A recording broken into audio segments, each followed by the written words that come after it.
नमस्कार साथियों, स्वागत है आप सभी का एनडीसी के डिजिटल प्लेटफॉर्म के ऊपर। तो विज्ञान के अंदर आज हमारी क्लास नंबर 5वीं है और इससे पहले हम एक जो टॉपिक है वो साइंस का कंप्लीट कर चुके हैं, जो था कार्बन एवं कार्बन के कंपाउंड्स। ठीक है, मतलब कार्बन और कार्बन के यौगिक के बारे में पढ़ा था। और आज एक नया टॉपिक है। अगर आपने पिछला टॉपिक देखा है तो ये टॉपिक उसके कंपैरिजन में आपको बहुत ही ज़्यादा इजी लगेगा। उसका रीज़न ये है कि ये जो टॉपिक है ये अपने रियल लाइफ से जुड़ा हुआ टॉपिक है। मतलब कोई भी एग्जांपल जो मैं आपको दूंगा वो एग्जांपल आपने अपनी लाइफ के अंदर देखा हुआ होगा। मतलब अपनी डे टू डे लाइफ के अंदर, दैनिक जीवन के अंदर अपने कौन सी गतिविधियां करते हैं उससे संबंधित यहाँ पर जो है इसके एग्जाम्पल्स आएंगे। और वो एग्जाम्पल क्या होंगे, सिर्फ इस टॉपिक के अंदर यूं पढ़ेंगे कि वो जो एग्जाम्पल है वो जो घटनाएं हैं अपनी ज़िंदगी में किस कारण से होती है।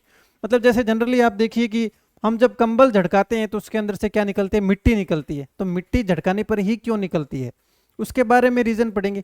साथ ही साथ में जैसे कई कई बार गाड़ी चलती है तो अचानक से ब्रेक लगाने पर हम आगे की तरफ गति क्यों करते हैं उसके बारे में कुछ यहाँ पर चीज़ें आएगी। मतलब इस चीज़ से आप ये चीज़ समझ सकते हैं कि इस टॉपिक में आपको बिल्कुल भी दिक्कत नहीं आएगी। दिक्कत इसलिए नहीं आएगी क्योंकि हमारे रियल लाइफ से जुड़ी हुई चीज़ें हैं और बहुत ही ज़्यादा इंटरेस्टिंग रहेगा, क्योंकि बार बार में एग्जाम्पल लेने पड़ेंगे और वो एग्जाम्पल आपको थोड़ा सा क्या है, इंटरेस्ट क्रिएट करेंगे। और यहाँ से आपको एक प्रश्न मिलने की संभावना है। देखो जनरली क्या होता है कि जो परिभाषाएं होती है, ठीक है, 10वीं क्लास के अंदर अपने क्या करते हैं, परिभाषाएं याद करनी पड़ती है, फिर उनको लिखना पड़ता है। अब यहाँ पर अपने को परिभाषाएं याद करने की भी जरूरत नहीं पड़ेगी, सिर्फ और सिर्फ अपने को पहचानना है। और पहचानने के लिए अपने क्या उसके अंदर कोई ना कोई ट्रिक जो है वो वहाँ पर सेट कर लेंगे। क्या कर लेंगे, ट्रिक सेट कर लेंगे। तो जैसे ही एग्जाम के अंदर हम देखेंगे एग्जाम्पल, तो एग्जाम्पल के आधार पर हम डायरेक्ट उसके अंदर निशान लगा सकते हैं। बस याद क्या रखना है कि कौन सी घटना किस कारण से होती है, और वो कारण जो होंगे वो अपने ट्रिक से सेट करेंगे। तो मतलब कि आपको बिल्कुल भी चिंता करने की जरूरत नहीं है। ये टॉपिक आपके लिए बहुत ही ज़्यादा सुपर स्पेशल होने वाला है और बिल्कुल सिंपल सा टॉपिक होने वाला है। पिछला जैसे कार्बन पढ़ा था तो इतना उसमें यूँ होता था कि पता नहीं क्या कार्बन होता है, क्या बंद होते हैं, वो चीज़ें अपने को नॉर्मल लाइफ के अंदर नहीं आती, तो वो अपने को पता नहीं थी। अब यहाँ पर गति भी अपने लाइफ में होती है और एग्जाम्पल जो होंगे वो भी अपने जुड़े हुए होंगे, तो अपने को बहुत ही ज़्यादा इंटरेस्ट क्रिएट करेगा। तो आप पेन कॉपी लेकर तैयार हो जाइए और ये टॉपिक करते हैं हम स्टार्ट। तो देखो सबसे पहली स्लाइड के ऊपर चलते हैं और उसके अंदर देखो सबसे पहली हमारी लाइन है, ठीक है, देखो गति व गति के नियम। ठीक है, मतलब इसके अंदर अपने को क्या समझने की जरूरत है कि सबसे पहले तो हम ये देखेंगे कि गति होती क्या है, गति क्या चीज होती है। ठीक है, फिर गति क्यों होती है, गति के नियम क्या है। अब शब्द गति थोड़ा सा देखने में अजीब लगता है, लेकिन रियल के अंदर क्या होता है कि जैसे हम नॉर्मल लाइफ के अंदर एक स्थान से दूसरे स्थान तक चलते हैं, वो किस कारण से होता है उसी को तो हम गति कहते हैं। जैसे मान लीजिए मैं यहाँ पर खड़ा हूँ, ठीक है, मतलब मैं अपनी स्थिति के अंदर हूँ। ठीक है, अब जैसे ही मैं चलना स्टार्ट करता हूं तो मैं क्या करना स्टार्ट कर दूंगा, गति करना स्टार्ट कर दूंगा। तो नॉर्मल लाइफ के अंदर गति सिर्फ यही है। बस अपने को क्या देखना है कि साइंस के शब्दों में इस गति को कहते क्या है। ठीक है, अब ये देखो सबसे पहले हम परिभाषा पढ़ते हैं, फिर उसके उदाहरण के ऊपर हम बात करते हैं। एग्जाम के अंदर हमारे परिभाषा नहीं आएगी, सिर्फ और सिर्फ उसके उदाहरण आएंगे, तो उदाहरणों को अपने को ध्यान में रखना है। ठीक है, अब देखो पहली लाइन, गति समय के साथ में कण की स्थिति में परिवर्तन गति कहलाती है। मतलब जैसे मान लीजिए आपने एक तारक मेहता का उल्टा चश्मा एक नाटक देखा होगा। ठीक है, तो जनरली उसमें क्या होता है कि एक कैरेक्टर है जेठालाल, वो क्या करता है अपने घर से निकलता है, निकल कर कंपाउंड तक पहुंचता है। ठीक है, मतलब वो अपने घर से बाहर पहुंचता है। ठीक है, और फिर क्या करता है, वहां पर क्या मिल जाती है, वहां पर बबीता जी मिल जाती है, तो वो क्या करता है वहां पर वो रुक जाएगा। ठीक है, अब देखो अब हुआ क्या, यूं समझ लीजिए कि मान लीजिए वो 9 बजे निकलता है। ठीक है, और बाद में यहाँ पर वो 10 बजे तक यहीं पर खड़ा रहता है। ठीक है, मान लीजिए उसने कितना ट्रेवल किया, मान लीजिए घर से 100 मीटर की दूरी पर उसको कोई इंसान मिला। तो देखो हो क्या रहा है, जब समय स्टार्ट नहीं था, मतलब t=0 पर यहां पर था, कुछ समय बाद में वो कहां पर पहुंच गया, यहां पर पहुंच गया। तो देखो इसके अंदर क्या घटना हुई है, घटना ये हुई है कि उसकी स्थिति में परिवर्तन हुआ है। मतलब क्या हुआ, उसने 100 मीटर की दूरी तय कर ली, मतलब स्थिति में क्या हुआ, परिवर्तन हुआ है। तो देखो इसमें क्या लिखा गया, स्थिति में परिवर्तन। ठीक है, और देखो और क्या चेंजिंग हुई है, पहले 9 बजे थे, अब कितने बज गए, 10 बज गए। इसका मतलब उसमें समय में भी परिवर्तन हुआ। अब इसकी परिभाषा को वापस देखो, देखो समय के साथ कण की स्थिति में परिवर्तन। ठीक है, समय के साथ में कण की स्थिति में परिवर्तन गति कहलाता है। मतलब कोई भी पार्टिकल अगर चल रहा है, कुछ दूरी उसने तय की है, इसका मतलब वो क्या कर रहा है, गति कर रहा है। सिर्फ इतना सा अपने को ध्यान रखना है। ठीक है, अब देखो चलते हैं आगे। अब देखो यहां पर उदाहरण दिया गया है, देखो बच्चों का चलना, बच्चे एक स्थान पर होते, ठीक है, थोड़ा सा आगे पहुंच गए, यहां पर बच्चे पहुंच गए, तो क्या हो गया, इसकी स्थिति में परिवर्तन हो गया। उसके बाद में तारों व ग्रह का गति करना। अब देखो तारे और ग्रह क्या होते हैं, वो आपस में गति करते रहते हैं, अपने स्थान बदलते रहते हैं। अब स्थान बदलते रहते हैं, इसको साइंस की भाषा में कहते हैं स्थिति में परिवर्तन।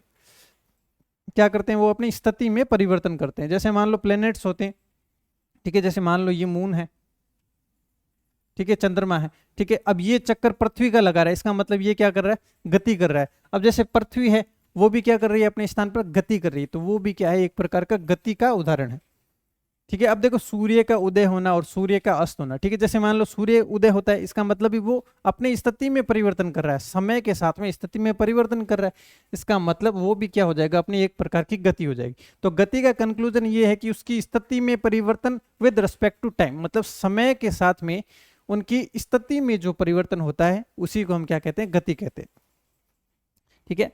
उसके बाद में देखो, अब देखो गति भी कई प्रकार की होती है, गति भी कई प्रकार की होती है, देखो गति के प्रकार।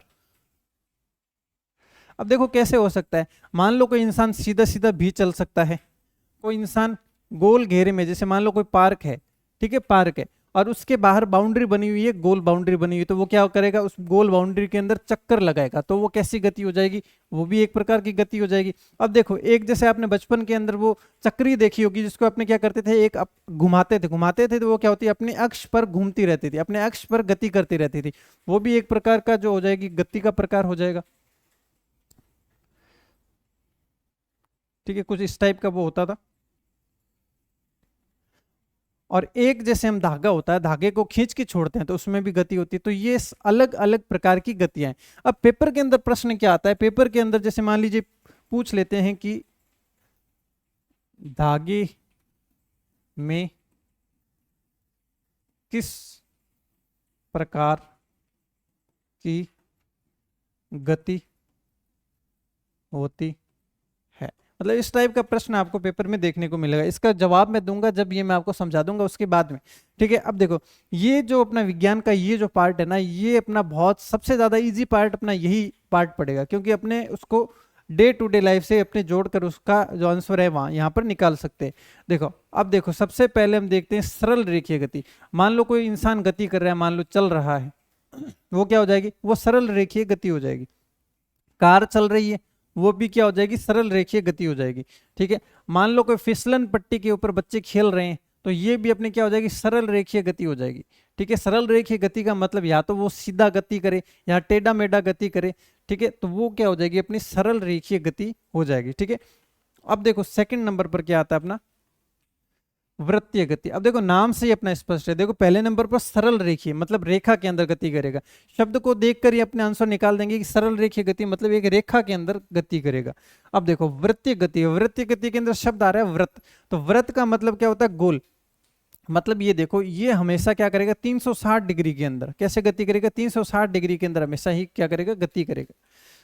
जैसे मान लो पंखा है, पंखा इस तरीके से घूम रहा है, तो ये कैसी गति है, ये हो जाएगी अपनी वृत्तीय गति हो जाएगी, ठीक है, वृत्तीय गति हो जाएगी। अब जैसे मान लो पार्क है, गोल पार्क के चारों ओर, पार्क की चारों ओर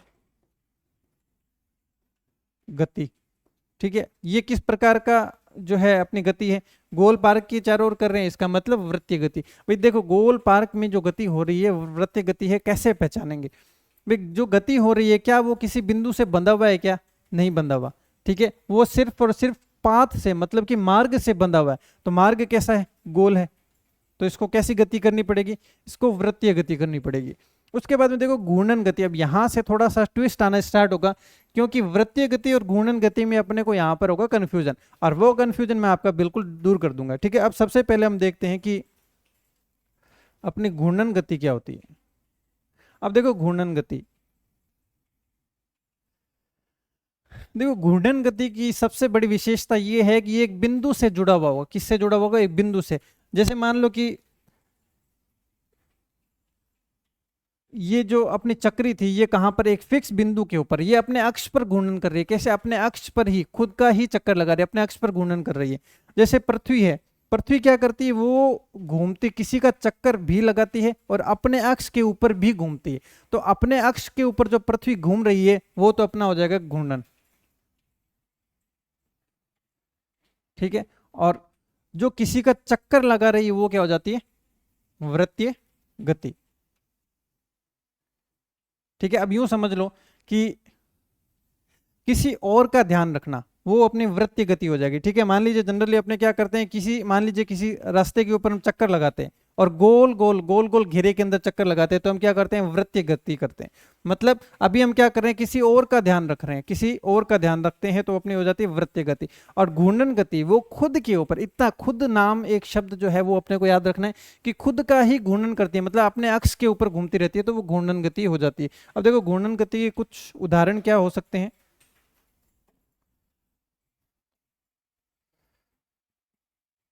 घूर्णन गति,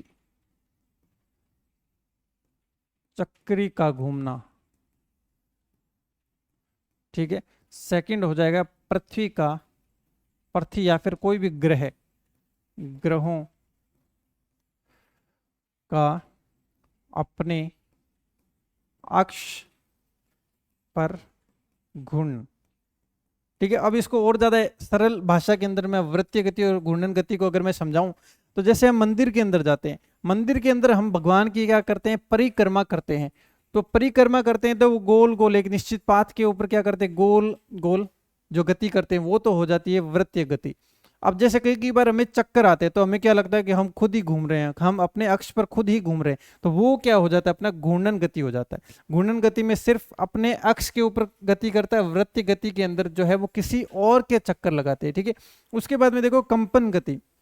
कंपन गति क्या होता है, जैसे मान लीजिए एक ढोल है, ढोलकी के ऊपर हम क्या करते हैं, उसके ऊपर जब ताल बजाते हैं तो उसके अंदर क्या होता है, एक कंपन जो होता है, मतलब जो ऊपर की जो चादर होती है, जब हम उसके ऊपर जब हाथ मारते हैं तो उसके अंदर क्या होती है, एक कंपन गति होती है। कैसी गति होती है, कंपन गति। अगर ये एग्जाम्पल नहीं समझ में आता तो एक एग्जाम्पल और भी ले सकते हैं।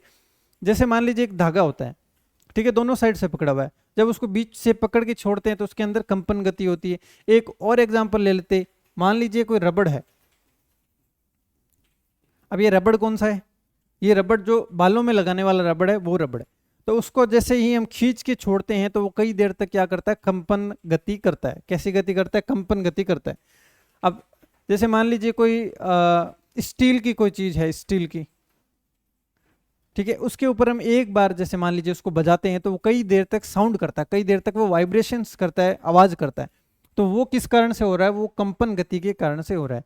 तो ये एक ऊपरा ऊपरी इसके जो है उदाहरण मैंने बताया। अब इसके बारे में डिटेल्ड हम पढ़ेंगे, ठीक है। अब देखो देखो सरल रेखीय गति जो है वो थोड़ा सा बड़ा टॉपिक है, तो इसको थोड़ा सा हम बाद में पढ़ेंगे। पहले पढ़ेंगे हम इन तीन गतियों को, उसके बाद में पढ़ेंगे सरल रेखीय या यादृच्छिक गति। अब देखो सरल रेखीय और यादृच्छिक में अंतर है छोटा सा,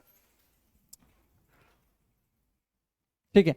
अब देखो सरल रेखीय गति में आपको बता चुका हूं कि एक निश्चित दिशा के अंदर, जैसे कार चल रही है, ठीक है, मान लीजिए कहीं पर बच्चे खेल रहे हैं, ठीक है। अब यादृच्छिक गति मतलब इसके अंदर टेढ़ी मेढ़ी जो गति होगी वो भी इसके अंदर अपनी हो जाती है, ठीक है। लेकिन ये कोई अलग से उदाहरण नहीं है, सरल रेखीय गति और यादृच्छिक गति को एक ही अपने मानते हैं। अब देखो अब यहां पर हम क्या देख रहे हैं, वृत्तीय गति, ठीक है। अब देखो जब कोई कण वृत्ताकार पथ पर गति करता है, मतलब वृत्तीय गति के अंदर सबसे पहला हिंट क्या है कि वो गति किस पे करना चाहिए, वृत्तीय गति के ऊपर गति करना चाहिए। मतलब वृत्ताकार पथ जो है उसका कैसा होना चाहिए, वृत्ताकार। वृत्ताकार मतलब कि जैसे गोल पाथ उसका होना चाहिए, ठीक है। अब जैसे मान लो यहाँ पर जैसे आपने ये देखा होगा कि इसको अपनी नॉर्मल भाषा में हम क्या कहते हैं, ढेरिया जो होता है, जिसको एक पत्थर को एक धागे से बांधा जाता है फिर उसको घुमाया जाता है, तो उसको क्या बोलते हैं, देसी भाषा के अंदर हम बोलते हैं ढेरिया बोलते हैं, ठीक है। अब देखो इसको कैसे घुमाते हैं, जैसे मान लीजिए यहां से ये पकड़ा हुआ है। अब हम बात किसकी कर रहे हैं, हम इस पत्थर की बात कर रहे हैं, किसकी बात, बाकी पर हम ध्यान नहीं देंगे, इन पे हमें ध्यान नहीं देना। अब इस पत्थर की गति कैसी है, देखो ये घूम रहा है एक निश्चित पथ के ऊपर, ठीक है। एक निश्चित पथ के ऊपर जब गति करते हैं और वो पथ जो है अपना अगर वृत्ताकार होता है तो हमारी क्या हो जाती है, वो वृत्तीय गति हो जाती है। कैसी गति होती है, वृत्तीय,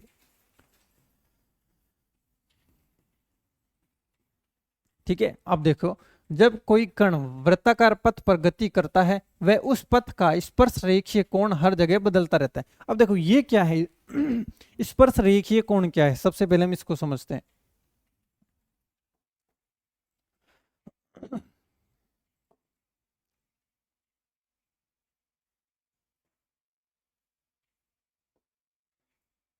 अब जैसे मान लीजिए ये क्या है, ये एक हमारे पास में एक आकृति है, क्या ये अपना वृत्त है, ठीक है। अब देखो जैसे मान लीजिए कि यहां से ये पत्थर जो है यहां पर है, ठीक है, तो यहां पर कोण कितना होगा, फिर यहां पर आएगा तो यहां पर कोण बदल रहा है, फिर ये पत्थर यहां पर पहुंचेगा तो यहां पर कोण बदल रहा है, फिर यहां पर पहुंचेगा तो यहां पर कोण बदल रहा है। इसका मतलब जब कोई भी पार्टिकल है वो वृत्तीय गति करता है तो वो हमेशा अपना कोण बदलता रहता है। बस अपने को ध्यान क्या रखना है कि पथ जो है वर्ताकार पथ होना चाहिए और वर्ताकार पथ के अंदर हमेशा ही कोण बदलता रहता है, ठीक है। अब यहां पर पहुंचेगा तो यहां पर फिर से एंगल बदल जाएगा, ठीक है। तो गति कैसी होनी चाहिए, वर्ताकार पथ पर होनी चाहिए। अब फिजिक्स की भाषा है या फिर साइंस की ये भाषा है, इसके अंदर अपने को एक लाइन और याद करनी पड़ेगी कि जो उस पथ का जो स्पर्श रेखीय कोण, स्पर्श रेखीय कोण जो है क्या होना चाहिए, अपना हर जगह बदलता रहना चाहिए। जैसे मान लीजिए यहाँ पर पॉइंट है तो यहाँ पर देखो कोण कुछ और है, ये देखो एंगल कुछ और बन रहा है, फिर यहाँ पर जब ये पत्थर पहुंच जाएगा तो यहाँ पर कोण बदल जाएगा, यहाँ पर पहुंच जाएगा तो यहाँ पर कोण बदल जाएगा, ठीक है। तो दो ही चीजें याद रखनी है, एक तो वृत्तीय गति है, शब्द वृत्त है, इसका मतलब पथ जो है उसका कैसा होना चाहिए, वृत्ताकार होना चाहिए और उसका कोण जो है हर जगह बदलता रहना चाहिए, ठीक है। अब देखो नेक्स्ट उसके बाद में देखो गोल बनी पार्क में व्यक्ति की गति, ठीक है। मतलब जैसे पार्क गोल बना हुआ है, गोल बना हुआ है तो उसके ऊपर जो चक्कर लगाएंगे वो कैसे लगाएंगे, गोल आकृति के अंदर चक्कर लगाया जाएगा और गोल आकृति में चक्कर लगाने का मतलब उसका पथ कैसा हो गया, वृत्ताकार हो गया। और जब पथ वृत्ताकार है तो गति कैसी हो जाएगी, वृत्तीय गति हो जाएगी, ठीक है। उसके बाद में देखो चंद्रमा का पृथ्वी का चक्कर लगाना। अब ये एग्जांपल जो है आपके लिए बहुत ज्यादा इंपॉर्टेंट है और कंफर्म है यहां से आपके प्रश्न बनेगा, क्योंकि यहां पर दो चीजें जो चेक की जाती है। देखो क्या दो चीजें चेक की जाती है पेपर में, देखो दो प्रश्न यहां से एक जैसे बनने की संभावना है। पृथ्वी का परिक्रमण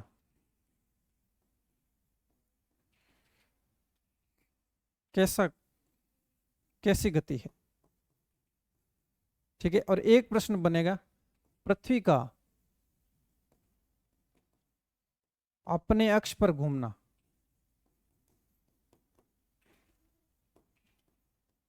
कैसी गति है। देखो एक जैसे प्रश्न है और इसके अंदर देखो आपका ये नॉलेज भी चेक किया जा रहा है कि क्या आपको परिक्रमण का मतलब पता है। देखो सबसे पहली बात, परिक्रमण, परिक्रमण का मतलब क्या होता है कि किसी और का चक्कर लगाना, ठीक है। जैसे मान लीजिए अपने मंदिर के अंदर जाते हैं तो अपने क्या करते हैं, परिक्रमा करते हैं। परिक्रमा करते हैं इसका मतलब मंदिर के चारों ओर चक्कर लगा रहे हैं। तो चक्कर किसका लगा रहे हैं, किसी और का लगा रहे हैं। जब किसी और का चक्कर लगाते हैं तो वहां पर घूर्णन गति तो हो नहीं सकता, क्योंकि घूर्णन गति में हमेशा खुद के अक्ष पर गति की जाती है। मतलब जो फेरी लगाई जाती है वो खुद की लगाई जाती है, ठीक है। जैसे मैंने आपको बताया कि जब हमें कभी चक्कर आते हैं तो हमें ऐसा लगता है कि हम खुद वहां पर क्या है, घूम रहे हैं, मतलब वो क्या हो जाएगी, अपनी घूर्णन गति हो जाएगी। तो परिक्रमण मतलब किसी और की गति करना, किसी और की करना, इसका मतलब ये क्या हो जाएगा, अपना वृत्तीय गति, ठीक है। अब देखो अब सेकंड अपना क्वेश्चन है कि पृथ्वी का अपने अक्ष पर घूमना में, अपने जहां पर खुद से संबंधित चीज आ जाती है, अपने से संबंधित चीज आ जाती है, वहां पर हमें बिना देखे सीधा क्या करना है, घूर्णन गति, घूर्णन गति। तो ये प्रश्न है आपके इंपॉर्टेंट है और बहुत ज्यादा बनने की संभावना रहती है यहाँ से, ठीक है। और कई बार ये प्रश्न पूछा भी गया अलग अलग रूप में, मतलब कभी परिक्रमण का पूछ लिया जाता है और कभी कभी अपने जो है घूर्णन का ये क्वेश्चन जो है पूछ लिया जाता है, ठीक है। अब देखो यहाँ पर एक एग्जाम्पल है कि चंद्रमा का पृथ्वी का चक्कर लगाना, मतलब चंद्रमा क्या कर रहा है, पृथ्वी का चक्कर लगा रहा है। तो चंद्रमा क्या कर रहा है, चंद्रमा कर रहा है पृथ्वी की परिक्रमा, और परिक्रमा के लिए हमेशा ही अपनी क्या गति होती है, वो होती है वृत्तीय गति जो अपनी होती है, ठीक है। उसके बाद में देखो पृथ्वी का सूर्य की चारों ओर चक्कर लगाना, मतलब अब कौन चक्कर लगा रहा है, अब पृथ्वी चक्कर लगा रही है। तो पृथ्वी अगर चक्कर लगा रही है मतलब परिक्रमा कर रही है, और परिक्रमा करने को हम क्या कहते हैं, वृत्तीय गति कहते हैं। अब उसके बाद में देखो घूर्णन गति। अब देखो घूर्णन गति के अंदर क्या होता है, ये अपने अक्ष पर क्या करता है, गति करता है अपने अक्ष पर। जैसे मान लो यहाँ पर पंखा लगा हुआ है, ठीक है, एक पंखा है, यहाँ पर पंखा लगा हुआ है, ठीक है, और ये इसकी क्या है, ये इसकी धुरी है। अब इसके चारों ओर ये क्या करेगा, घूर्णन करेगा, ये अपने अक्ष के ऊपर क्या करेगा, परिक्रमा करता रहेगा, मतलब घूमता रहेगा। तो ये कैसी हो जाएगी, ये हो जाएगी अपनी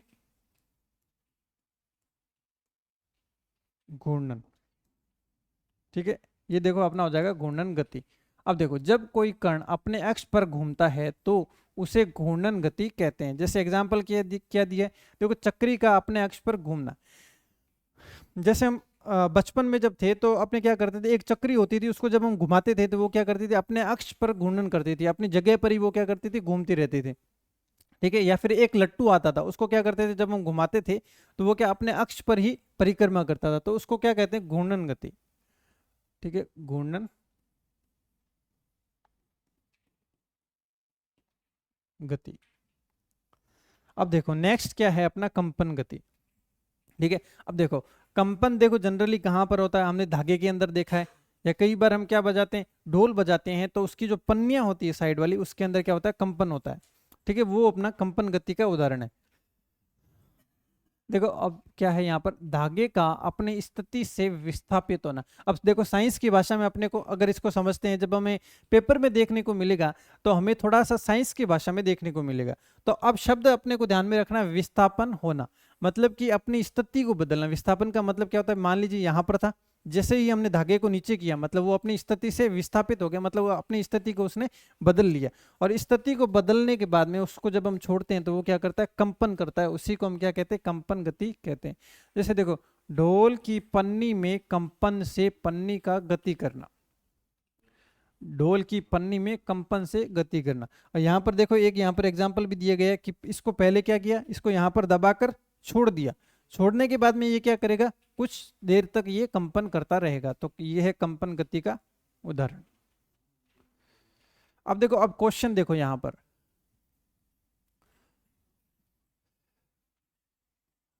निम्न में से कौन सा सरल रेखीय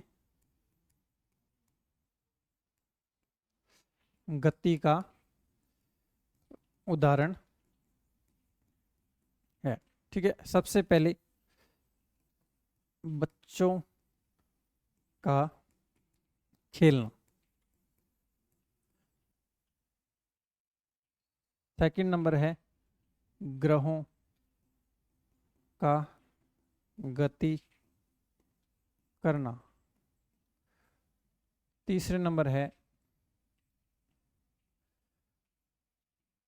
बच्चों का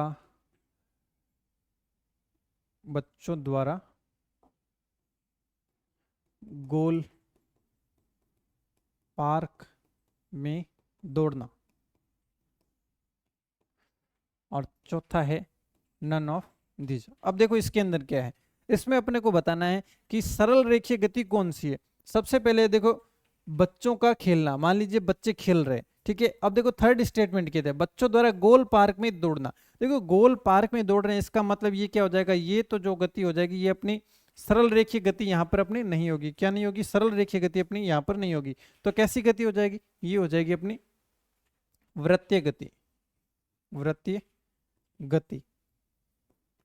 उसके बाद में सेकंड ऑप्शन अपना क्या दिया गया, ग्रहों का गति करना, मतलब ग्रह जो है वो गति कर रहे हैं, इसका मतलब वो क्या करेंगे, वो जो है चक्कर लगाएंगे, चक्कर लगाएंगे, इसका मतलब वो क्या हो जाएगा, अपना घूर्णन गति हो जाएगा।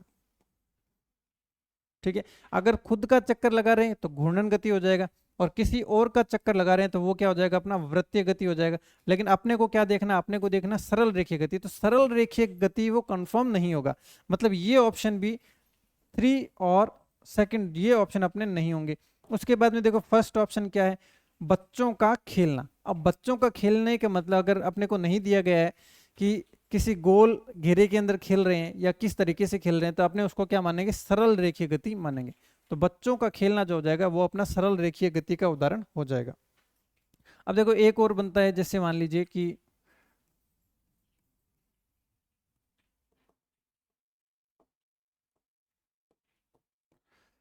निम्न में से घूर्णन गति है। फर्स्ट हो जाएगा पृथ्वी का सूर्य का चक्कर लगाना। ठीक है, सेकंड हो जाएगा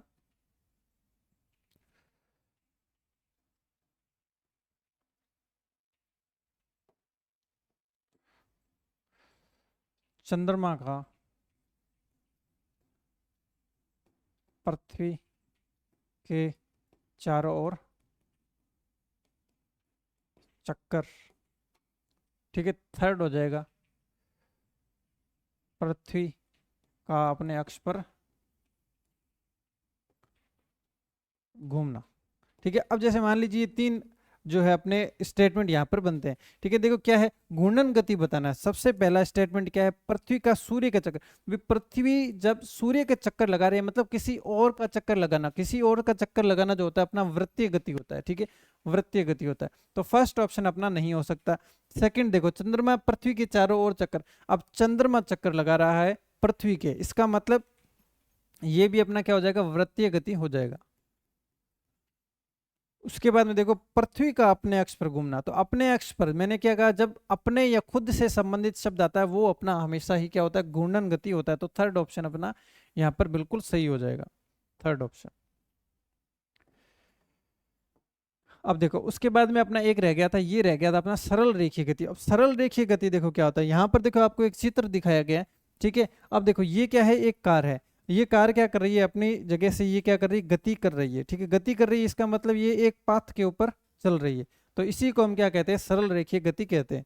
अब देखो इसकी अगर हम लैंग्वेज के अंदर देखें कि पेपर में क्या लैंग्वेज अपने आएगी, तो देखो किसी भी कण का एक निश्चित सरल रेखीय गति करना ही सरल रेखीय गति कहलाता है। जैसे ऊपर से गिरता हुआ पत्थर, मतलब देखो एक ऊपर से नीचे पत्थर गिर रहा है, तो वो भी एक सरल रेखा के अंदर गति कर रहा है, तो वो अपना उदाहरण हो जाएगा। और ये उदाहरण अपने को क्या करने, याद करने, क्योंकि पेपर में जो पूछे जाएंगे अपने को उदाहरण ही यहाँ पर पूछे जाएंगे।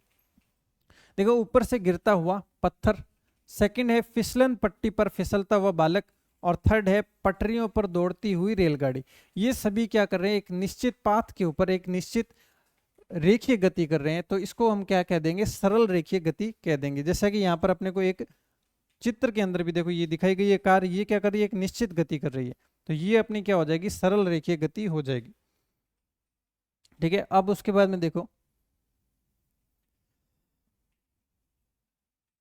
ठीक है, अब देखो यहाँ पर अपने जो कुछ मैंने आपको बोला था कि कुछ परिभाषाएं आती है, उनको अपने को पहचानना होता है। पेपर के अंदर जब आता है तो हमें परिभाषाओं को पहचानना होता है, जो लैंग्वेज लिखी जाती है उसके अकॉर्डिंग हमें पहचानना होता है ये किस प्रकार की गति है। ठीक है, अब जैसे मान लीजिए कि यहाँ पर एक उदाहरण दिया गया कि ए से बी तक की दूरी 50 मीटर है। देखो यहाँ पर बनाते हैं ए से बी।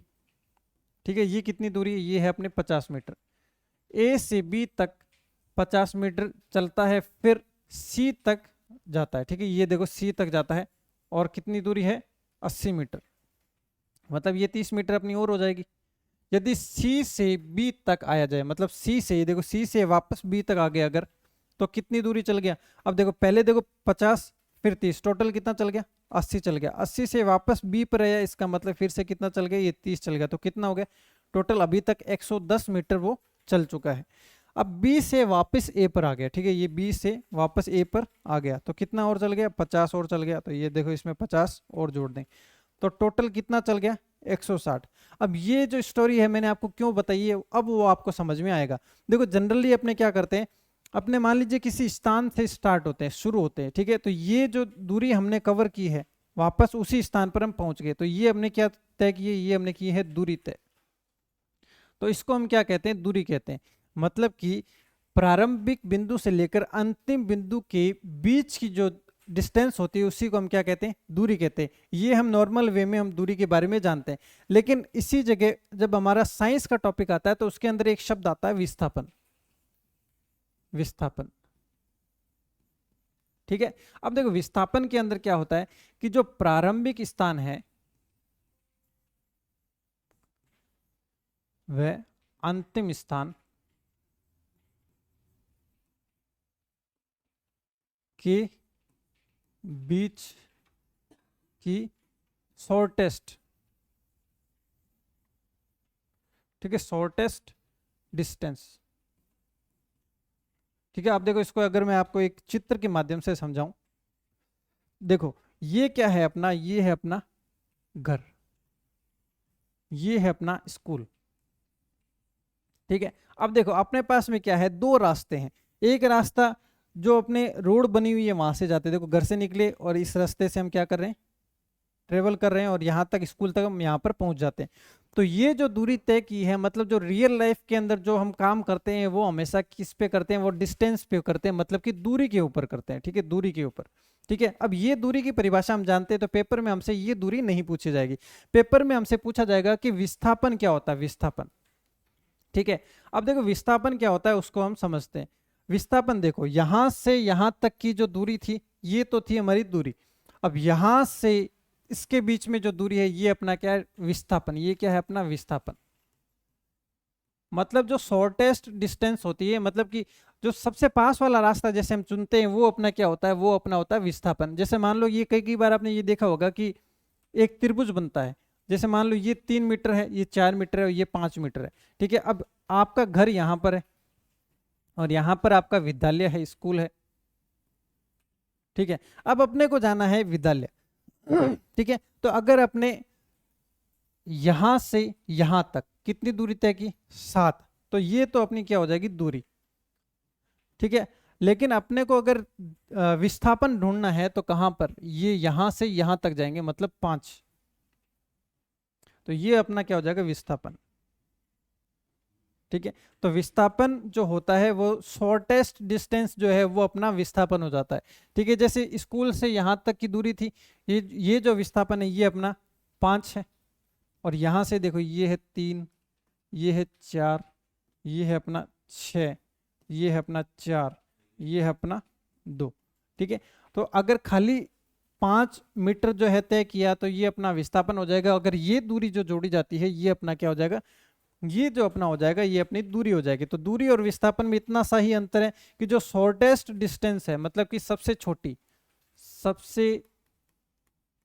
छोटी दूरी, वो तो है विस्थापन।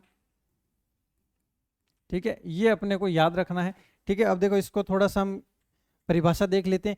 किसी गतिमान कण द्वारा तय की गई शॉर्टेस्ट डिस्टेंस ही क्या कहलाता है, विस्थापन कहलाता है। अर्थात मूल बिंदु से अंतिम बिंदु तक की दूरी ही विस्थापन कहलाता है। और इसका देखो मात्रक अपने को सभी के याद करने, मात्रक। ठीक है, क्या हो जाएगा, मीटर। देखो मीटर किलोमीटर, जैसे हम दूरी तय करते तो हम क्या बोलते हैं कि इतने मीटर हम चले या फिर इतने किलोमीटर दूरी पर हम गए, तो वो क्या हो जाता है, मीटर के अंदर। मात्रक जो होता है इसका मीटर के अंदर होता है। अब देखो एक प्रश्न जो अपने पेपर के अंदर आएगा, राम अपने घर से विद्यालय जाकर वापस घर को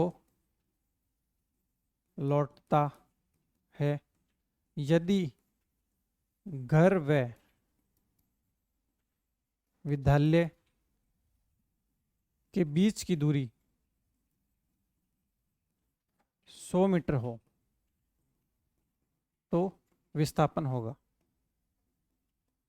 ठीक है, अब देखो अपने को क्या करना है कि अपने को विस्थापन यहां पर ज्ञात करना है। अब देखो राम अपने घर से, पहले घर से क्या जाता है, स्कूल जाता है और वापस फिर घर आ जाता है। ठीक है, तो शॉर्टेस्ट डिस्टेंस क्या है, 0 हो जाएगी। क्यों 0 हो जाएगी, देखो यहां से निकला, यहां पर गया और फिर वापस यहां पर आ गया, तो अपने को फाइनली क्या देखा जाता है कि उसकी शॉर्टेस्ट डिस्टेंस क्या है, मतलब कि जल्दी से जल्दी कम से कम दूरी में कैसे पहुंचा जा सकता है।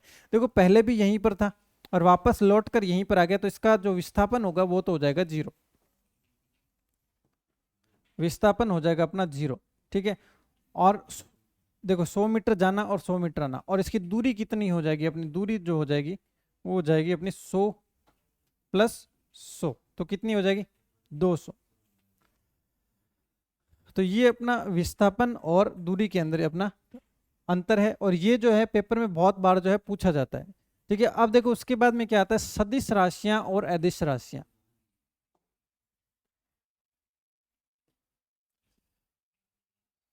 सदिश व अदिश। ठीक है, अब देखो इसके अंदर जो भी एग्जाम्पल होंगे वो सभी एग्जाम्पल अपने को याद करने, और उसको मैंने एक सारिणी बनाकर देखो लास्ट में दिया गया है, तो इसका आप स्क्रीनशॉट लेकर ये आप जरूर याद करें, क्योंकि आपको पेपर में यहाँ से कंफर्म है प्रश्न देखने को मिलेगा। पेपर में सीधा सा पूछते हैं कि निम्न में से कौन सी जो है वो सदिश राशियां नहीं है, या फिर कौन सी जो है यहाँ पर सदिश राशियां हैं। तो सबसे पहले अपने क्या करेंगे, इन दोनों की परिभाषाएं पढ़ेंगे। परिभाषा समझ में आ जाए उसके बाद में अपने को ये जो है यहाँ पर अपने को रट्टा मारना पड़ेगा, एकदम याद करना पड़ेगा। ठीक है, पेपर में डायरेक्ट सिंपल सा प्रश्न बनता है कि समय है, पूछ लेते हैं कि समय है, पूछ लेते हैं सदिश अदिश दोनों। अब अपने को याद होना चाहिए कि सदिश है या फिर अदिश है, और किस तरीके से पहचानेंगे कुछ मैं आपको यहाँ पर जो है याद करवा दूंगा, और कुछ जो है अपने को खुद से यहाँ पर याद करने पड़ेंगे। ठीक है, अब देखो यहाँ पर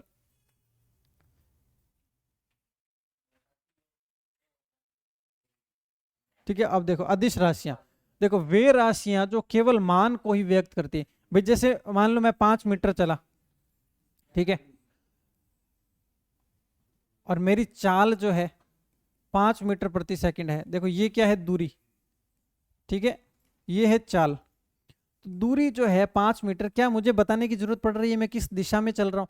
भाई सदिश और अदिश में यही अंतर है कि अदिश में अपने दिशा नहीं बताई जाती, इसमें ये दिशा नहीं बताई जाती कि एक्स एक्सेस में चल रहा है या वाई एक्स के अंदर चल रहा है। तो जब दिशा नहीं बताई जाती है तो वो अपना हो जाता है अदिश राशियां। जब दिशा बताई जाती है तो वो अपनी हो जाती है सदिश राशियां। जैसे मान लीजिए कि चाल है, चाल हो गया 5 मीटर प्रति सेकेंड, तो ये तो अपना हो जाएगा अदिश। अब मान लीजिए सदिश, सदिश का अगर मैं आपको उदाहरण बताऊं तो मैं बताऊंगा कि वेग, वेग क्या हो जाएगा 5 मीटर प्रति सेकंड उत्तर दिशा में। तो जब दिशा बताई जाती है तो वो सदिश हो जाता है। मतलब देखो सदिश मतलब दिशा सहित जब आपको दिया जाएगा वो सदिश, और जब बिना दिशा दिया जाएगा तो वो हो जाएगा अपना अदिश। अब देखो सबसे बड़ी बात कि इसके अंदर अपने को परिभाषा याद करने की जरूरत नहीं है, अपने को एग्जाम्पल याद करने हैं। पक्का पक्का पेपर में यहाँ से आपको एग्जाम्पल पूछे जाएंगे। अगर परिभाषा नहीं भी समझ आई तो इसमें कोई दिक्कत वाली बात नहीं है। देखो वे राशियां जो केवल मान को ही व्यक्त करे, दिशा को व्यक्त नहीं करे, उसके अंदर दिशा नहीं बताई जा रही कि भाई चाल जो है वो किस दिशा की तरफ की जा रही है, तो वो क्या हो जाएगी अदिश राशियां। जैसे उदाहरण देखो, देखो एक मैंने आपको शब्द बताया चाल, ठीक है, एक शब्द है यहां पर दूरी, ठीक है, एक द्रव्यमान, एक ऊर्जा और एक घनत्व। ठीक है, अब देखो एक आपने पढ़ा होगा चाल बराबर दूरी बटा समय, ये आपने पढ़ा हुआ है। तो देखो चाल भी अपनी अदिश है, दूरी भी अपनी अदिश है, और समय भी अपना क्या होता है अदिश राशि होता है। ठीक है, समय भी अपना क्या होता है अदिश राशि होता है। तो ये तीन अपने को याद हो गया कि चाल बराबर दूरी बटा समय, तो चाल भी अदिश है, दूरी भी अदिश है और समय भी अदिश है। अब क्यों है उसके ऊपर अपने को ध्यान नहीं देना, अपने को करना है याद। तो चाल बराबर दूरी बटा समय, तो तीन अपने याद कर चुके हैं, तीनों जो है अपने क्या हो जाती है अदिश राशियां हो जाती है। उसके बाद में देखो द्रव्यमान, ऊर्जा और घनत्व। देखो द्रव्यमान का मतलब क्या होता है, द्रव्यमान का मतलब होता है भार। जैसे मान लीजिए भार कहीं पर पड़ा है तो हम बताते हैं क्या ये कौन सी दिशा में जा रहा है, क्योंकि द्रव्यमान गति नहीं करता है। तो ये गति नहीं करता है, इसका मतलब इसमें इसकी दिशा भी नहीं बताई जाएगी, और दिशा नहीं बताई जाएगी इसका मतलब ये क्या द्रव्यमान भी अपना क्या हो जाएगा अदिश राशि। ठीक है, एक ऊर्जा और एक घनत्व, ये दोनों अपने को याद करना है। ठीक है, ये ऊर्जा और घनत्व। जैसे मान लो सोलर प्लेट लगी हुई है, उसके ऊपर हमारे एनर्जी आ रही है, तो वो क्या हो रही है उसके अंदर ऊर्जा जो है एकत्रित हो रही है। लेकिन क्या हमें बताने की जरूरत पड़ती है कि ऊर्जा जो है किस दिशा के अंदर है या किस दिशा में लग रही है? नहीं बताने की जरूरत पड़ती। इसका मतलब ये भी अपना क्या हो जाएगा एक अदिश का उदाहरण हो जाएगा। ठीक है, ये बस अपने को याद करना है। देखो घनत्व, चाल, दूरी, समय, द्रव्यमान, ऊर्जा, ये सभी अपनी क्या है अदिश राशियां हो जाएगी। ठीक है, अब इसके बाद में देखो हम बढ़ते हैं सदिश राशियों की तरफ। ठीक है, सदिश राशियां क्या है उसकी तरफ हम बढ़ते हैं। देखो वे भौतिक राशियां जिन्हें दर्शाने के लिए मान के साथ परिमाण, भाई परिमाण का मतलब यही है भाई दिशा, परिमाण का मतलब दिशा, और साइंस की भाषा में हम उसको क्या बोलते हैं, परिमाण बोलते हैं। तो पेपर में जब अपने को मान लीजिए परिभाषा आ जाती है तो उसमें दिया जाएगा कि जब मान के साथ में परिमाण या फिर दिशा की आवश्यकता पड़ती है तो उसे हम क्या कहते हैं, सदिश राशियां कहते हैं। क्या कहते हैं, सदिश राशियां कहते हैं। अब देखो सदिश राशियों के उदाहरण क्या क्या होते हैं। देखो अदिश में क्या बताया था, दूरी बटा चाल समय, ठीक है। और अब देखो, अब सदिश के अंदर क्या हो जाएगा, ठीक है। अब देखो दूरी का दूसरा वर्जन क्या हो जाता है, विस्थापन। इसको मैंने आपको साथ में पढ़ाया था भाई, विस्थापन और दूरी को साथ साथ में पढ़ाया था। तो जो, चलो इसको वापस स्टार्ट करते हैं एक बार, लाइट जा चुकी है, ठीक है। अब देखो इसके अंदर अपने को क्या करना है कि जो हमने साथ साथ में जो क्वांटिटियां पढ़ी थी उसको आपस में रिलेट करना पड़ेगा, और थोड़ा थोड़ा बार बार में जैसे जैसे हम रिवाइज करेंगे तो वो अपने को साथ साथ में याद होता जाएगा। और जो सदिश और अदिश का जो एक चार्ट जो है वो लास्ट में आपको दिया गया है। अगर परिभाषा समझ आए या ना आए, पेपर में देखो हमसे परिभाषा ना पूछकर यहाँ पर अपने को ज्यादातर उदाहरण ही पूछे जाते हैं, ठीक है। जैसे सदिश अदिश के अंदर पूछ लिया जाएगा कि कौन सी जो है सदिश राशियां हैं या फिर कौन सी जो है यहाँ पर अदिश राशियां हैं। अपने को अच्छी तरीके से उसको याद करना पड़ेगा और समझना पड़ेगा। प्रश्न जो है एकदम फिक्स प्रश्न इस टॉपिक से आपका बनेगा, चाहे विस्थापन और दूरी के अंदर अंतर का पूछ लिया जाए, चाहे इनकी जो यूनिट्स होती है, मतलब जैसे विस्थापन है तो मीटर प्रति सेकंड है, वेग है वो मीटर प्रति सेकंड है, विस्थापन अपना मीटर के अंदर है, दूरी अपनी जो नापी जाती है वो मीटर में नापते हैं, और विस्थापन ही उस दूरी का क्या है, शॉर्टेस्ट डिस्टेंस, मतलब उसका भाई है। इसका मतलब क्या हो जाएगा, उसका भी जो यूनिट होगी, मतलब कि उसकी भी जो इकाई होगी वो अपनी मीटर में ही होगी।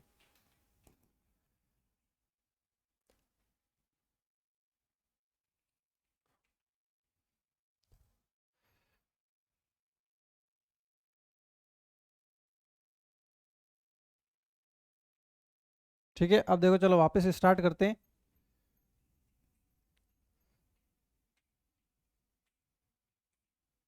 ठीक है। अब देखो अपने चल रहे थे सदिश राशियों पे, तो सदिश में मैंने आपको बताया था कि सदिश जो राशियां होती है उसके अंदर देखो एक हमने विस्थापन पढ़ा था, ठीक है, विस्थापन इसके अंदर आएगा। उसके अलावा देखो वेग भी इसके अंदर आता है, बल इसके अंदर आता है, त्वरण इसके अंदर आता है, ठीक है। अब देखो, अब एक शब्द देखो यहाँ पर वे तीनों जगह पर वे आ रहे, तो वे से स्टार्ट होने वाले तीन जो है अपने को एकदम एक साथ में ही याद हो गए, ठीक है। देखो विस्थापन, वेग और बल, ये तीनों क्या है, अपनी सदिश राशियां होती है, ठीक है। विस्थापन, वेग और बल जो है अपनी सदिश राशियां हैं। और देखो जैसे विस्थापन को और दूरी हमने साथ में पढ़ी थी, एक हमारा होता है वेग और एक होती है अपनी चाल, ये भी हम साथ में पढ़ेंगे, ठीक है। एक हमारा होता है त्वरण, ठीक है। ये तीनों चीजें जो है अपने आगे भी पढ़ेंगे, और अपने को यहाँ पर याद करनी है कि विस्थापन, वेग और त्वरण, विस्थापन, वेग और त्वरण ये अपनी सदिश राशियां हैं, और बल जो है अपना सदिश राशि के अंदर आता है। भाई ये किसी भी तरीके से अपने को कॉपी में उतारना है और अच्छी तरीके से अपने को याद करना पड़ेगा। उसके बाद में देखो चाल, अब देखते हैं चाल के बारे में। किसी वस्तु द्वारा तय की गई दूरी में समय के साथ में परिवर्तन, देखो दूरी बराबर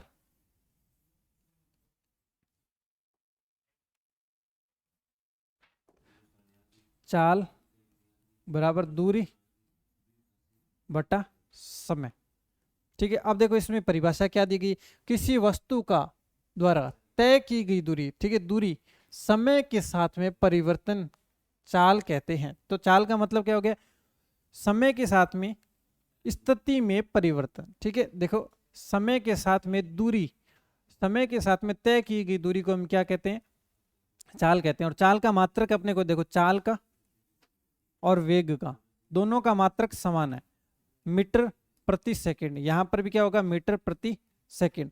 अब एक विस्थापन था, एक दूरी था, इनका भी जो मात्रक है वो अपना क्या होता है, मीटर होता है। ये अपने को यहाँ पर याद करना पड़ेगा।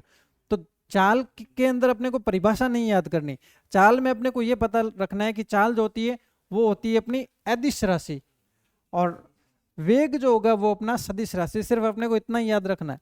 और इन दोनों का जो मात्रक होता है वो मीटर प्रति सेकंड होता है। परिभाषाएं पेपर में नहीं पूछी जाती। अब देखो यहाँ पर क्या लिखा गया, अदिश राशि है, तो ये अपने को याद रखना है कि ये कैसी राशि है, ये एक अदिश राशि है। अब देखो चाल के बाद में है औसत चाल। ठीक है, अब देखो औसत चाल का मतलब क्या होता है, किसी वस्तु द्वारा अलग अलग अंतरालों में तय की गई दूरी। जैसे मान लो ये है ए बी सी डी। अब देखो ये है 100 मीटर, ठीक है, ये 10 सेकंड में तय की गई। ठीक है, ये है 120 मीटर, ये 12 सेकंड में तय की गई। ये मान लो 100 मीटर, ये 5 सेकंड में तय की गई। ठीक है, अब अपने को क्या निकालना है, औसत चाल निकालना है।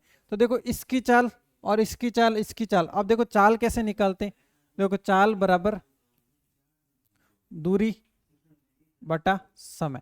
तो ये यहाँ पर देखो आप क्या सीख जाएंगे, अगर पेपर में कोई प्रश्न आता है चाल निकालने का और दूरी और समय अपने को दे दिया जाता है, तो देखो कैसे ज्ञात करेंगे, अपने को ये फॉर्मूला लगाना पड़ेगा। ठीक है, दूरी कितनी तय की, 100 मीटर, और बटा में क्या है समय, समय कितना 10 सेकेंड, तो 10 से 10, तो 10 मीटर प्रति सेकेंड यहाँ पर आ जाएगा।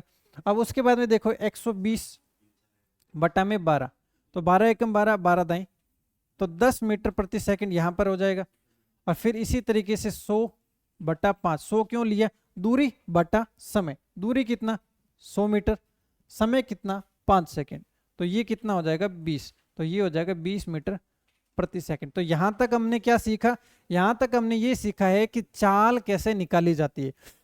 लेकिन यहां पर अपने को औसत चाल निकालनी है, तो अपने क्या करेंगे, देखो एक औसत का मतलब क्या होता है, योग बट्टा कितनी संख्याएं हैं। ठीक है, तो योग कितना हो जाएगा, देखो 10 10 और 20, तो कितना हो जाएगा 40, और कितनी संख्या देखो 1 2 3, तो बटा में क्या हो जाएगा 3, तो औसत चाल अपने क्या हो जाएगी 40 बटा 3। औसत चाल अपनी क्या हो जाएगी 40 बटा 3। बस अपने को यहाँ पर ये समझना है कि औसत चाल का मतलब क्या होता है, ये कैसे तय की जाएगी, अंतरालों में, मतलब निश्चित अंतरालों में, निश्चित टुकड़ों के अंदर जो है ये चाल की गति करती है। अब देखो, अब मेन चीज जो है यहाँ पर याद करने वाले कि वेग क्या है, वेग जो है वो है अपना सदिश राशि। वेग कैसा है, वेग एक सदिश राशि है। वेग का मात्रक अपने को याद रखना है मीटर प्रति सेकंड, ये अपना क्या है वेग का मात्रक है। ये ही अपना चाल का मात्रक है, ये भी अपना चाल का भी मात्रक होता है। तो देखो किसी वस्तु द्वारा निश्चित समय अंतराल में किया गया विस्थापन। ठीक है, देखो चाल क्या होती थी, दूरी बटा समय। ठीक है, अब देखो अब वेग बराबर अपना क्या हो जाता है, अब दूरी का दूसरा भाई कौन सा है, विस्थापन, तो विस्थापन बटा समय, ये अपना क्या होता है वेग का सूत्र होता है। बस ये थोड़ा सा अपने को याद करना, भाई एक सूत्र अपने याद कर लेते हैं तो पूरे के पूरे फॉर्मूले अपने को याद हो जाएंगे। जैसे चाल बराबर दूरी बटा समय अपने हमेशा से याद करते आ रहे हैं। अब देखो चाल अदिश राशि है, तो यहाँ पर भी हमने अदिश राशि रखी। अब जैसे ही वेग की बात करेगा तो चाल की जगह हम वेग रख दिया, दूरी की जगह हमने क्या रख दिया, विस्थापन रख दिया। बस इतना सा हमें चेंज करना है, परिभाषा के अंदर हमें ज्यादा ध्यान देने की जरूरत नहीं है, क्योंकि परिभाषा पेपर में नहीं पूछी जाती। ठीक है, वेग के बाद में देखो नेक्स्ट क्या है अपना औसत वेग। ठीक है, अलग अलग अंतराल में तय विस्थापन व कुल समय के साथ में अनुपात। देखो कुल विस्थापन, भाई यहां पर क्या है, पहले क्या था, देखो औसत चाल थी। ठीक है, उसके बाद में अब क्या आ गया, अपना औसत वेग है। औसत चाल में अपना क्या था, कुल दूरी बटा कुल समय। अब देखो यहां पर चाल था, यहां पर वेग आ गया, तो अब चाल का भाई कौन है, वेग है। अब इसके भाई को यहां पर लिखा है, तो अब देखो दूरी का भाई कौन होता है, विस्थापन होता है, तो कुल विस्थापन बट्टा में कुल समय। ठीक है, ये अपने को थोड़ा सा याद ही करना पड़ेगा। यहाँ पर अगर एक फॉर्मूला याद कर लेंगे तो 4 फॉर्मूले उससे अपने को याद हो जाएंगे। ठीक है, किस किस का, देखो चाल याद कर लिया तो औसत चाल याद हो जाएगा, और चाल याद कर लिया तो औसत वेग और खाली नॉर्मल वेग भी अपने को यहाँ पर फॉर्मूला अपने को याद हो जाएगा। ठीक है, अब देखो ये तात्क्षणिक वेग है, ये अपने ज्यादा इंपॉर्टेंट नहीं है। ठीक है, उसके बाद में देखो अब देखो एक यहाँ पर क्वेश्चन दिया गया है कि विरामावस्था ने राहुल अपने साइकिल को चलाना शुरू करता है, ठीक है, 30 सेकंड में 6 मीटर का वेग प्राप्त कर लेता है, ठीक है, 30 सेकंड में कितना वेग प्राप्त कर लेता है, 6 मीटर का वेग प्राप्त कर लेता है। तो अपना त्वरण ज्ञात कीजिए, ठीक है। अब देखो त्वरण क्या होता है, वेग में परिवर्तन बटा समय में परिवर्तन, ठीक है। अब देखो जैसे त्वरण होता क्या है वैसे नॉर्मल लाइफ के अंदर, जैसे मान लीजिए अपने क्या करते हैं, कार को चला रहे हैं 50 की स्पीड से अपनी कार चला रहे हैं, ठीक है। अब कुछ सेकंडों बाद में उसकी स्पीड 60 की हो गई, तो ये स्पीड मतलब कि जो ये वेग बढ़ रहा है, मतलब 10 का वेग बढ़ा, तो ये बढ़ने वाला वेग ये अपना त्वरण है। मतलब 50 से स्पीड 60 हो गई, तो ये 10 का जो बढ़ा हुआ है, ये जो बढ़ा है वो ही अपना त्वरण है, ठीक है। अब देखो मान लो कि कोई गाड़ी चल रही थी 50 की स्पीड से, फिर 80 की स्पीड से हो गई, तो ये जो 30 है इसका क्या हो जाएगा, त्वरण हो जाएगा। मान लो कोई 150 की स्पीड से चल रही है और वो कितना हो गया, 250 हो गया, तो ये जो 100 है ये अपना क्या हो जाएगा, यहाँ पर त्वरण हो जाएगा।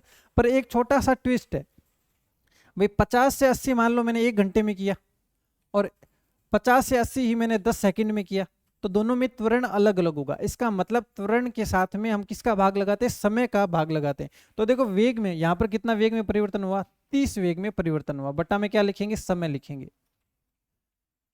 तो इसका फॉर्मूला क्या हो जाएगा, वेग में परिवर्तन बटा समय में परिवर्तन, क्या हो जाएगा, वेग में परिवर्तन बटा समय में परिवर्तन। ये अपनी त्वरण की परिभाषा होती है, ठीक है। अब देखो एक यहाँ पर छोटा सा क्वेश्चन है, उस क्वेश्चन के माध्यम से अपने को त्वरण बहुत ज्यादा अच्छे तरीके से समझ में आएगा। देखो विरामावस्था से मतलब कि प्रारंभिक वेग जो कितना हो जाएगा, प्रारंभिक वेग ये हो जाएगा अपना 0।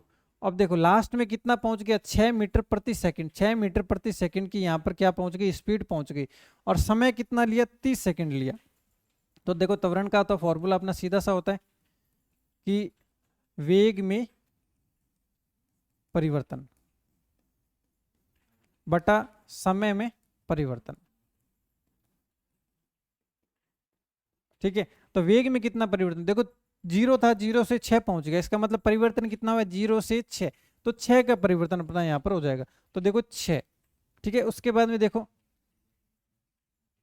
वेग में परिवर्तन कितना हो जाएगा, 6, और समय में परिवर्तन कितने समय लगा, 30 सेकंड का समय लगा, तो ये आ जाएगा बट्टा में 30। तो देखो 6 कम 6 और 6 पंजा 30, मतलब 1/5, तो 1/5 मीटर प्रति सेकंड स्क्वायर।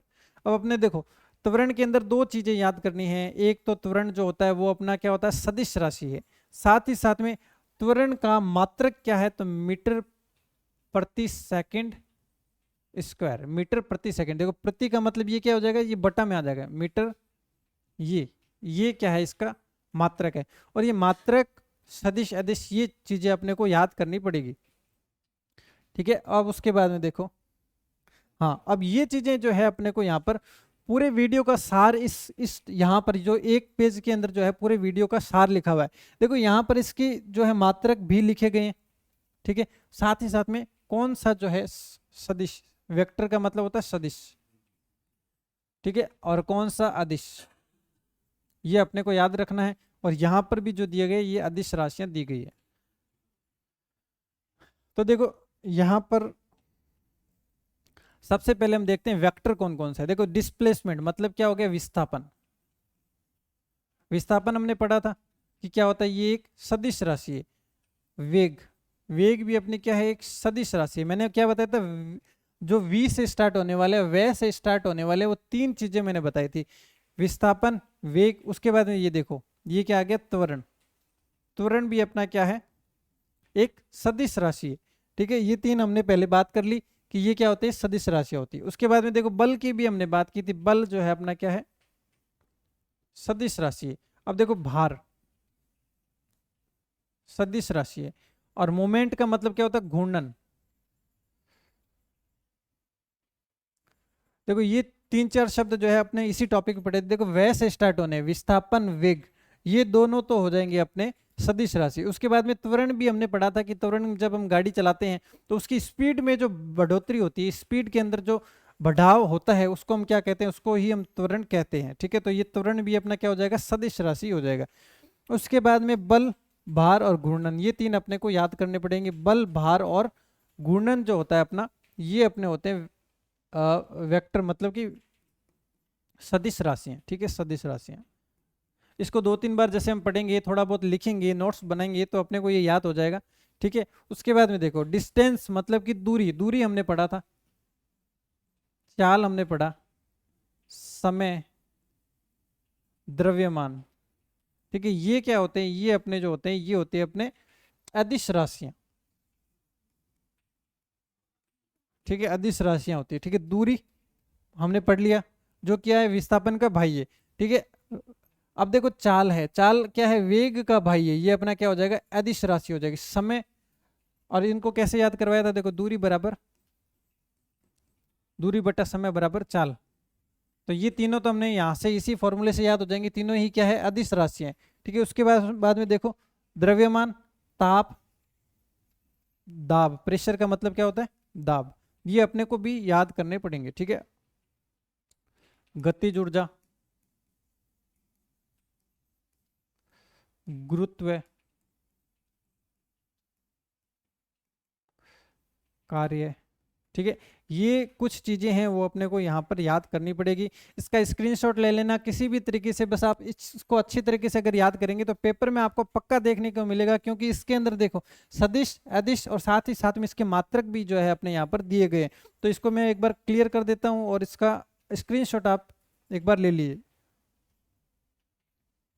ठीक है, तो आज की क्लास में हमने कुछ मेन टॉपिक डिस्कशन किया, और यहाँ पर जो इम्पोर्टेंट जो थे वो हमने सभी टॉपिक जो है यहाँ पर हमने डिस्कशन किया है। और एक क्लास इसके बाद में इसकी और आएगी, उसके बाद में पिछले पेपरों में जो आए हुए प्रश्न हैं उनको हमने ऑब्जेक्टिव के माध्यम से अगली क्लास के अंदर रखा है। तो इसके बाद में नेक्स्ट जो क्लास आएगी वो उसकी ऑब्जेक्टिव क्लास आएगी। तो तब तक इन टॉपिक्स को आप बहुत अच्छे से तैयार करें, ताकि आपको उन ऑब्जेक्टिव क्वेश्चन का भी फायदा मिले। अगर ये थ्योरी आपने याद की हुई होगी तो उनके अंदर आपको क्वेश्चन करने के अंदर अच्छी प्रैक्टिस होगी और आपको आपकी तैयारी का भी पता चलेगा। तो मिलते हैं नेक्स्ट वीडियो में। Thank you.